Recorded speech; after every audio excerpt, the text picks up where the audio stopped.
මේ ඓතිහාසික සත්පත්තිනි මහා දේවාලයේ සහිත නවගමුව පුණ්‍ය භූමියයි. මේ මගේ ජීවිතයේ සොඳුරුතම තැන. අපේ මුතුන් මිත්තන්ගේ බැඳීම මේ වැලි කැටයක් ගානේ මගේ ඥාතීන්ගේ මුතුන් මිත්තන්ගේ පහසටහන් නැති. අතීතයේ මේ පත්තිනි මහා දේවාලය කොහොම තියෙන්නේ නැද්ද? ඉතිහාසයේ රසවත් කතා මැදින් ගලා එන අපේ පත්තිනි දේවාලය ශ්‍රී ලංකාවේ පැරණිතම ප්‍රධානම පත්තිනි දේවාලයයි මේ. මේ තමයි පත්තිනි දේවියන්ගේ මූලස්ථානය.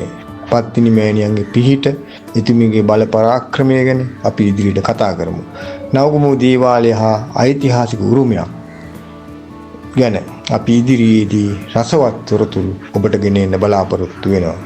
විශේෂයෙන් මේ නවගමුව පත්තිනි මහා දේවාලයක්, ඒ වගේම ඒ ආශ්‍රිතව පවතින නවගමුව පුරාණ විහාරයක් සම්බන්ධයෙන් ඒ විහාරයේ ඉදිකිරීමේ කාලයේදී සිදු වූ වැදගත් සිදුවීම් සහ රසවත් සිදුවීම් ඔබට ගෙන එන්න මා බලාපොරොත්තු වෙනවා. එහෙනම් ඉදිරියේදී ඔබත් මේ මාගේ channel එක ඔස්සේ ඒ සොඳුරු අත්දැකීම් විඳ ගන්න.